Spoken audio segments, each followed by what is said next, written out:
Hey, good morning from McKenzie Mountain right here in Republic, Washington, Friday the 13th. It's beautiful this morning. I can smell that wood smoke from all the fireplaces going on. I'm assuming it's down south, coming from the south up the San Poil up this direction. It's the way it kind of smells. You sort of see the high spot behind me. That's the top of Gibraltar there. And it's just one of those mornings where there's a little bit of fog up there in the hills, but mostly, what I think I see the haze mostly, I think, is from wood smoke. You can smell it out here and all of that. Kind of looking forward to my first cup of coffee this morning. I took that, they call it Blanca or Blanco, I can't remember which one. Roast from Scott Brothers, white coffee. I got it at the co-op here in town, Whole Beans.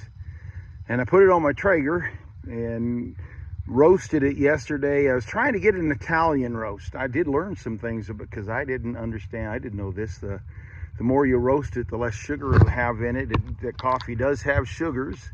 And that part of what happens as you're roasting it is the sugars come to the surface and then they caramelize and then they can burn off and all of those sorts of things can happen as you're cooking the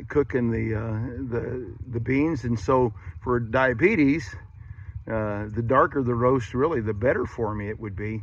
I've been curious about this white coffee or blonde or Blanca coffee anyway, and I don't really like the taste. The people told me that it tastes nutty. It wouldn't taste like coffee, it'd taste nutty. But look it up, then you can actually cook Italian is what I was looking. Italian roast is about as dark as you get, and you can still call it coffee. But there is a French roast that's just a little bit darker, and a Spanish roast that's more than that. And from what I gather, a Spanish roast is really real close to just ashes. And so I'm real curious about that too.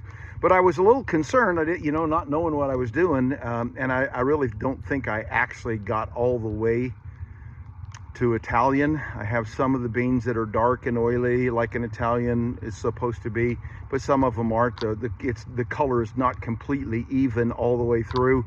What I understand is I probably got through the first crack but never actually made it to the second one. And so it sounds like the first crack should be more like popcorn and the second crack should sound more like Rice Krispies or something like that. And I never got that far for sure. So I'll have to try it again, but I'm looking forward to taste this, see what it's like today. All right, gonna have to get some hay today, a little bit of hay. I was supposed to yesterday, but it didn't work out. So I'm gonna try to get some hay today and then maybe a little bit more on Monday. But I'm still waiting on my computer. It's been a week from today, and I'm surprised I haven't gotten some news from the Apple store yet, at least that they're working on it or whatever. They said it'd be a week and a half, but I expected it to be less than a week, really. And so anyway, I'm still waiting on the computer. It kind of cripples me some ways. I'm getting things done, but I'm not able to post my my newsletter like I would normally do. I'm not able to get that kind of stuff. I'm able to publish my blog. And I'm able to, now I figured out how to upload my podcast. I can get both of those done, but I usually send out a newsletter that has the links to those two things, and I'm not able to do that very efficiently without my computer. But it is what it is. The Lord bless you and keep you and make his face shine upon you, be gracious unto you. The Lord lift up his countenance upon you and give you peace.